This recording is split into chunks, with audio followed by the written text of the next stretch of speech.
Welcome to the XYZ School Data Analysis, a comprehensive presentation created and edited by me, Mr. Matthew Kipling, interviewing for the position of principal of XYZ School.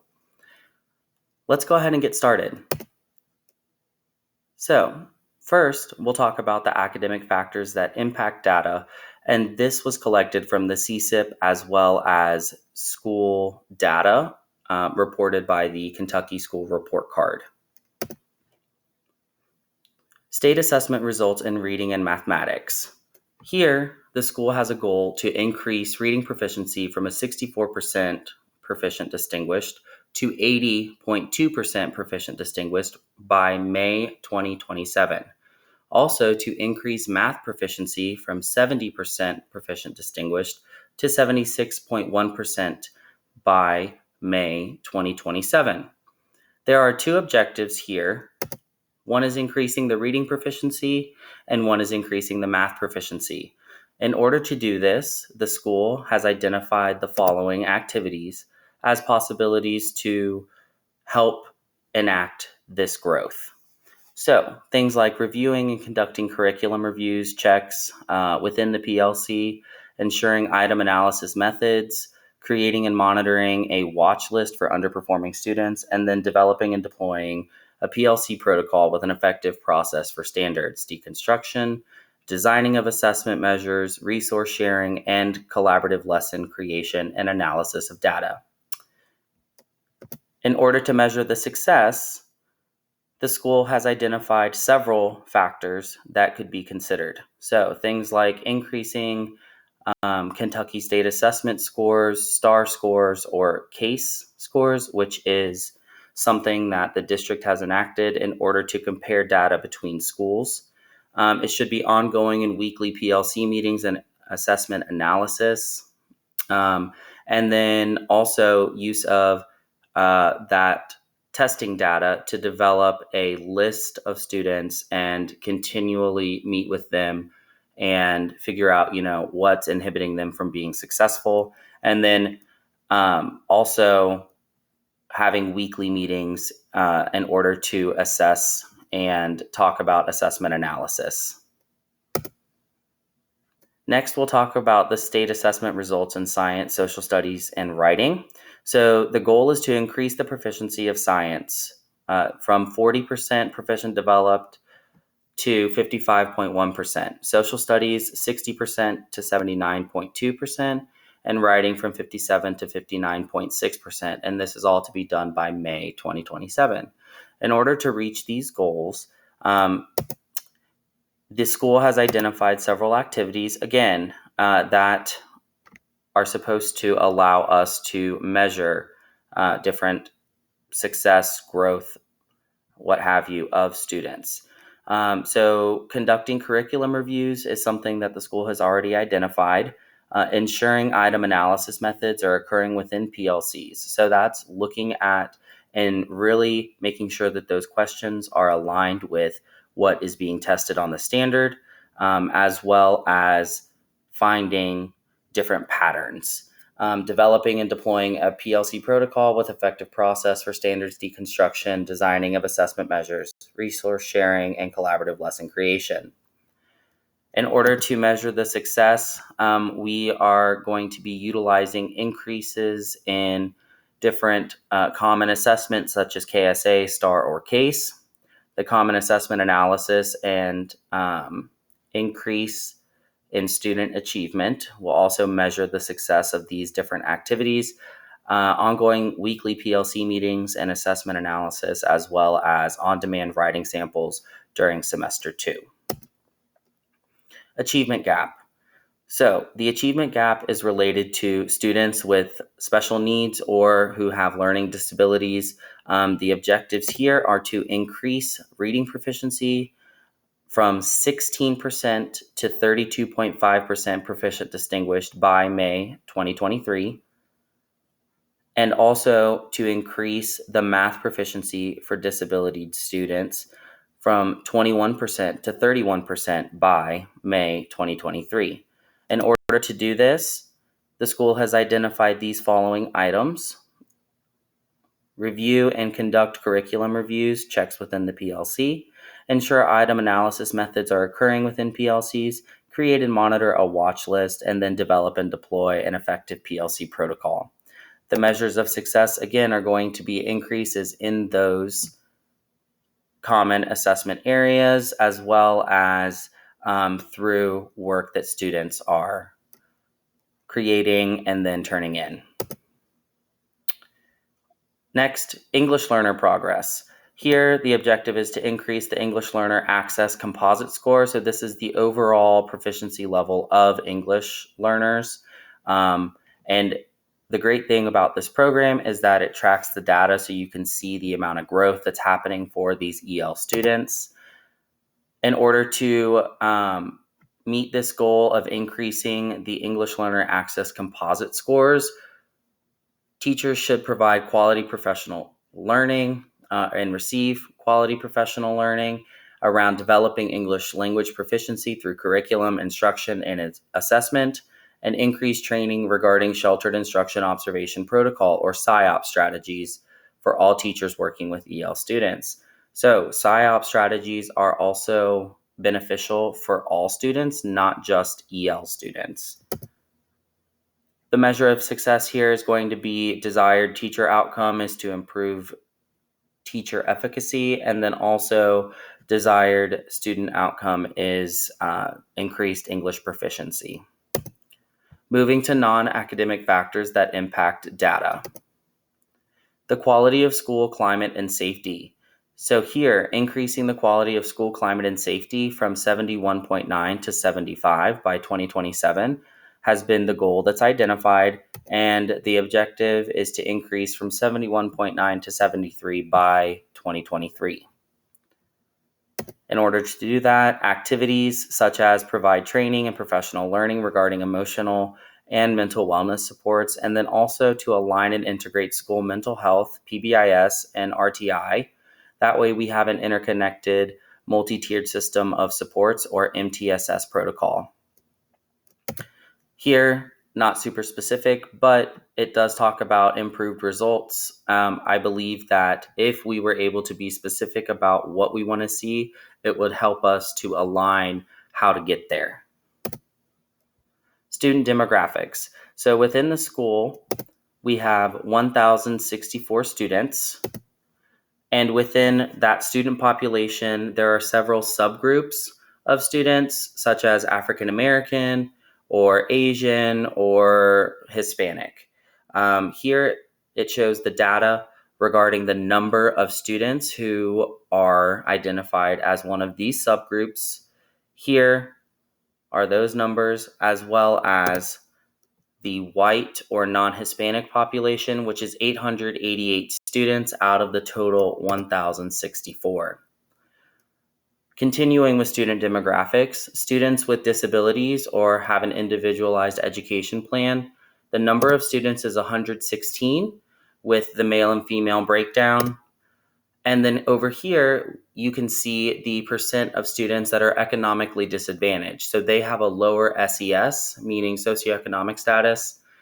So about 23.8%, or about a quarter of the students that attend XYZ school, are economically disadvantaged in some facet.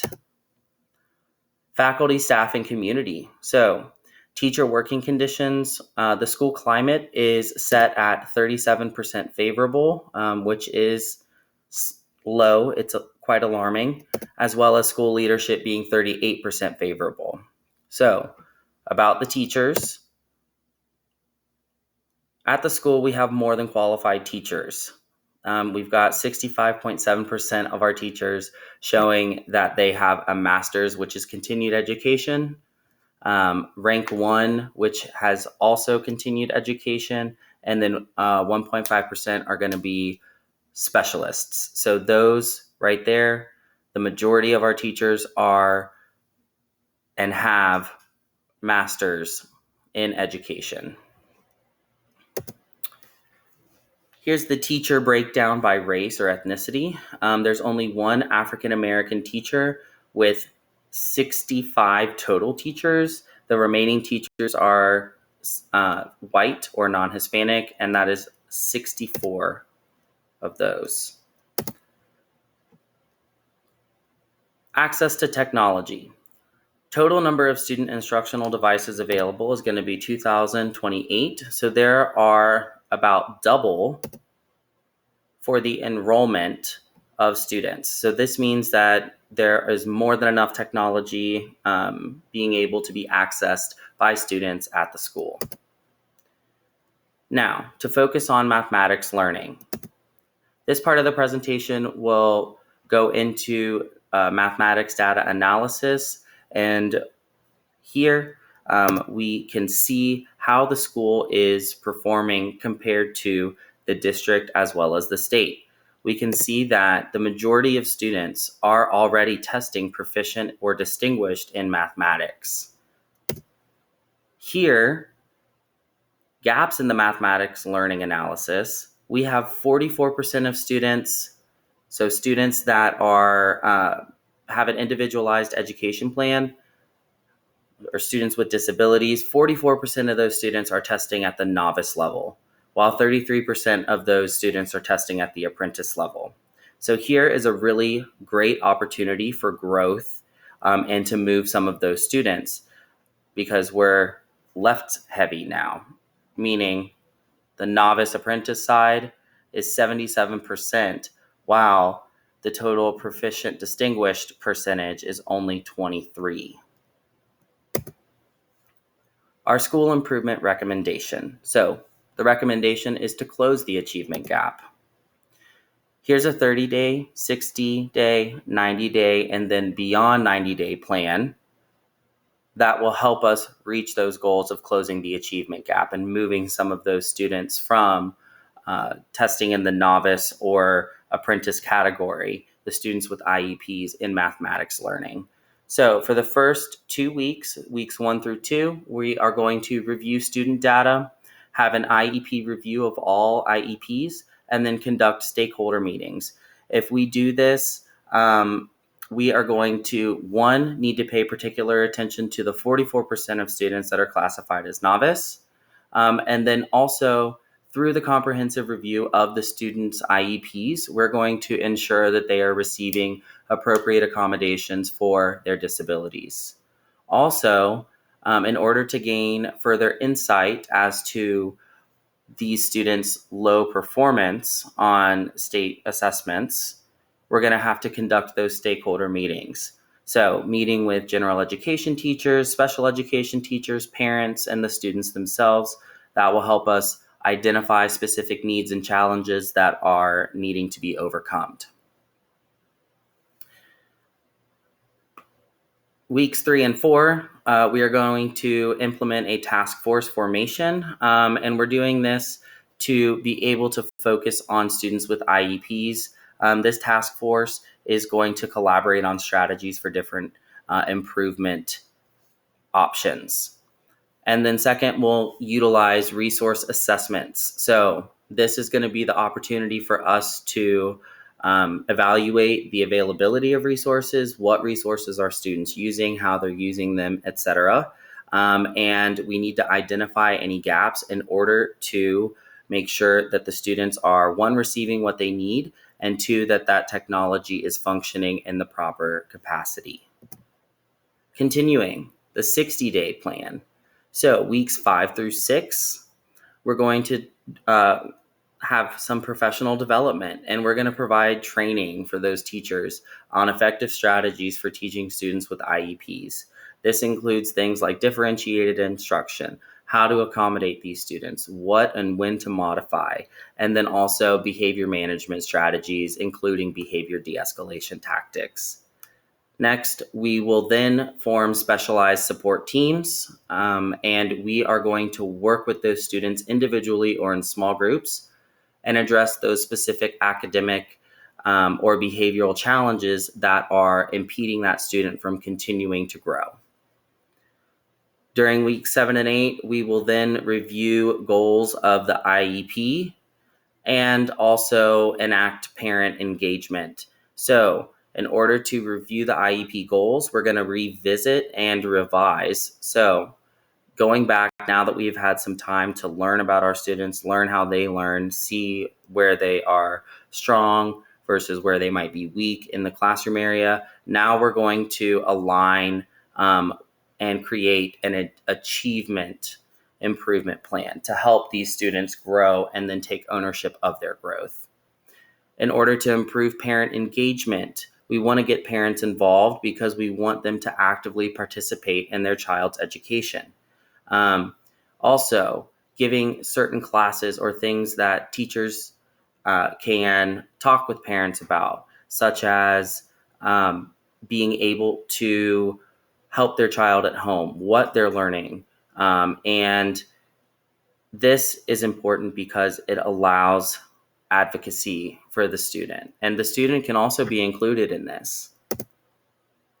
Continuing, weeks 9 through 10, we will be monitoring and collecting data. And this is a great time to do that because it's the end of the first quarter. We're able to see how the students have performed in their core classes. Are they struggling or are they being successful? What different data points are we using to determine and, come up with a plan for these students. Continuing into the 90 days, weeks 11 through 12, we're going to be progress monitoring and having IEP progress monitoring meetings. So that means that we will be meeting with teachers, specialists, and parents and make sure that those students' needs are being met effectively for what their disability is. Next, we will implement behavioral interventions. So if there is behavior that's impeding that student from continuing to grow, we will address those behavior-related obstacles at that time. And then we will allocate resources. So if necessary, if we need to secure additional funding or additional resources for supporting our students, then we can be better able to provide students with IEPs that support and accommodations. This includes assistive technology as well. Moving on, exploring and implementing assistive technology is going to be something that we kind of do toward the end of week 12, beginning of week 13. And then also we want to enact celebrating achievements of our students because we want them to take ownership of their growth. This could boost motivation and confidence of our students and get them excited about the learning and growing process. Beyond those 90 days, so continuing for the remainder of the school year, 4 actions that we need to really hone in on are data-driven decision-making. So first of all, is data driving our decisions about these students and about their success? We will continue to collect and analyze that data and then refine and adapt strategies so that we can ensure progress. Professional learning communities. Professional learning communities will meet weekly, and this is where teachers can share best practices, talk with one another, receive guidance or help deconstruct standards, and collaborate to support our students. Community partnerships are important as well because this allows us to provide additional support and resources for our students, whether that be an after-school program or a before-school program. But really getting out there, letting the community know what the school is working on is a great way to also build connections with different community partners. And then reviewing and adjusting. Adjustment is important. Change in education happens frequently. So we need to make sure that we are periodically reviewing and adjusting the plans based on evolving needs, using data to drive those decisions. And that will help us be better informed on how to make decisions to address the progress of students with our IEPs. Continuing, we will now step into the multi-tiered system of supports analysis at XYZ School. So, how do we ensure programs are delivering an equitable Tier 1 program for mathematics? So this is in the classroom what the core teacher is doing and how they're delivering that instruction. One, we need to have common formative and summative assessments. These are created during the PLC process, and then all teachers at one grade level within a department should be utilizing the same test in order to compare data points. The analysis of formative and summative assessment data also occurs within the PLC. Here, we can identify where students are still struggling, as well as help other teachers teach in a way that might be more available to students to help them understand content. We also need to ensure that alignment of standards with lessons and assessments is going on, which again will happen in the PLC. This is because we want to make sure that what we are assessing or what we are teaching actually is aligned and appropriate for that grade level, as well as meeting the grade level standard. Implementing the backwards design process. This is when we allow the teachers time to create the common assessments, and then from there determine how they will teach content in a way that is aligned with the state standard being assessed. And continuing with our professional learning community. So all the previous four are directly tied to the professional learning communities, because this is the time where teachers can utilize common formative and summative assessments in order to make data-driven decisions. Using the data to inform instruction, some of the strengths that the teachers already is that they utilize formative assessment data to make informed decisions. So when students might need help or remediation, they're utilizing that data effectively already. Also, teachers currently are pulling small groups for reteaching and reassessment at a set time. This is important because students know when to expect reteaching and reassessment, and overall it just helps with the flow of the day. The opportunity, however, is for us to design and implement a Tier 2 program using ESSA-approved or research-based quality online programs. Here, we can utilize diagnostic tools, we can utilize remediation and supplementary materials, as well as create extension options for students. So this is not only great for our students with IEPs, but also students who might be considered gifted in one of the four core areas or general intellect. So determining criteria for Tier 2 and Tier 3 students. First, we'll start with Tier 2. So Tier 2 is that remediation piece of teaching and reteaching and reassessing. So in order for us to be prepared to determine what students need Tier 2, teachers are going to use formative assessments.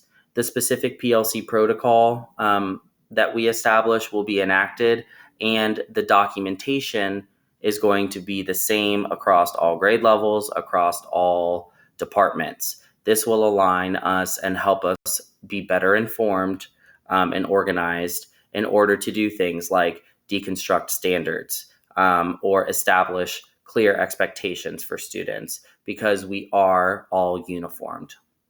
The Tier 3 piece is the response to intervention. So this is the student is not on grade level in reading or mathematics, for our sake, mathematics. We're going to use STAR and KSA benchmark assessment data in order to determine which students need Tier 3 intervention. From there, we'll utilize the intervention program data, and that will help us to communicate growth to stakeholders such as students, parents, and teachers. This is normally the 15th percentile and below. Students who are testing in this percentile are being identified as Tier 3 at our school. In order to measure the progress of Tier 2 and Tier 3 students, starting with Tier 2, reassessment of grade level standards, that's going to be happening in the classroom with the core teacher, we have to answer one question. Was the student successful on the reassessment of the grade level standard? If yes, move on. They might not need tier 2 remediation anymore. But we need to make sure that we are using data to inform decision on making specific placements. For tier 3, students have already been identified as below grade level, so we're going to use that intervention program data in order to determine growth. We need to be intentional about this because we really want to get the most bang for our buck. We want these students to be able to move out of tier 3 and be moved back into a tier 2 area where they're being reassessed and retaught in the classroom, but we're supplementing those necessary skills. And then also we need to make sure that we're testing often so that we can ensure that students are not only learning the skills, but retaining them as well. In order to determine which students can continue to receive tier 2 and tier 3 instruction, are students showing growth? If they're not, then they're showing stagnant growth. And then are these previously learned skills lost? Are they retaining them? If they're not retaining them, that they are going to need to receive and continue to receive tier 2 and tier 3 instruction. Communicating progress with stakeholders. So the 3 that I have identified are teachers, parents, and students, because through these triad meetings or conferences that are taking place where the teacher, the parent, and the student are present, we are able to better communicate progress with these stakeholders. So for teachers, the interventionist will meet with the PLC, the grade level team, every 6 to 7 weeks. This is so that the core teachers, the grade level team, they are understanding the progress that these students are making and if they're growing or if they're not, in order to better inform their decisions regarding academic content.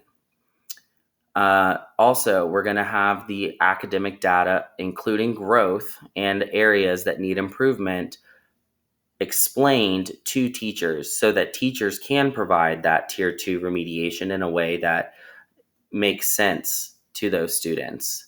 For parents, we need to be reaching out about every 4 weeks or so to communicate about student progress. We will ensure that we are utilizing clear, concise progress reports. They will look the same across grade levels to indicate, how the student's growing, where the student is still struggling, what needs do they have, and then what and how to continue to practice at home. Finally, the students, we want to promote goal setting. So explain what creating SMART goals are to students and have them do that so that they can monitor and track their own growth to meet the goal that they have set. We want to utilize visual representations, whether that's digital or physical, but we want students to be involved and see how they're growing. And then finally, to encourage perseverance. Often we know that these students are going to be students that might not necessarily be great at school and who have had a lot of negative experiences. So we want them to build self-confidence in order to try when the problem is hard. Moving into the analysis of the mathematics program. This is the Prentice Hall Course 1 Mathematics Common Core 2013 edition. This is the program that School XYZ has been utilizing for the past 10 years. It is widely accepted and used in classrooms across the United States because it is based off of the Common Core state standards. Some of the program pros: alignment with Common Core standards, clear organization, abundant resources, problem-solving focus, and assessment tools. So to speak to each of these, alignment with Common Core standards, Kentucky has adopted the Common Core standards. So we want to ensure that appropriate mathematical content and skills are being conveyed to students for their grade level. Clear organization, the program makes sense. It is encompassing and easy for both teachers and students to use. There's a structured sequence of topics, and that could lead to coherent understanding of these mathematical concepts. Abundant resources. Not only do we have the book version, we have workbooks, we have online materials, as well as various other teacher resources provided through this program. This allows flexibility for instruction within the classroom and allows students to be engaged in various ways that might make better sense to them. Problem-solving focus. There's a strong emphasis on problem-solving skills. Students are being asked to think critically and to utilize their mathematical concepts and apply them in real-world situations. Assessment tools. Prentice Hall also offers a range of assessment tools, including different quizzes over the content that is taught, tests, practice problems for further practice, and this is going to help teachers understand where the student is struggling and where they are excelling. Some of the cons include limited engagement. So some students might find that this physical book or this physical workbook isn't necessarily what they enjoy. This could create less engaging lessons when there are more modern alternatives. Lack of differentiation. So this is focused on our IEP students or our diverse learners.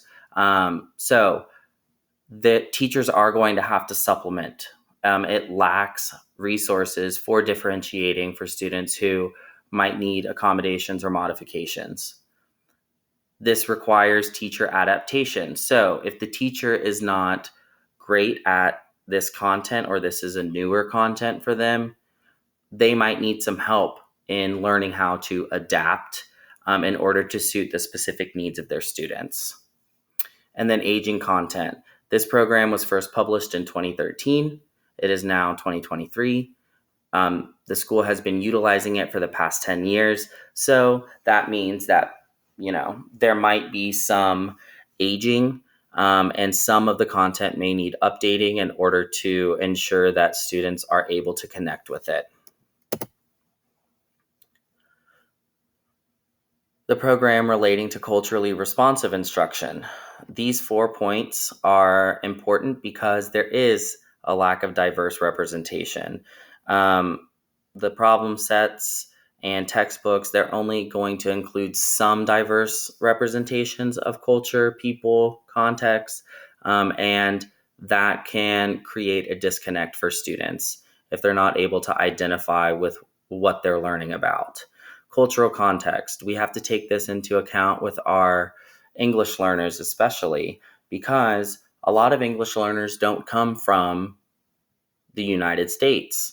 A lot of them come from outside of the United States where they may have never even heard English before and have a completely different culture.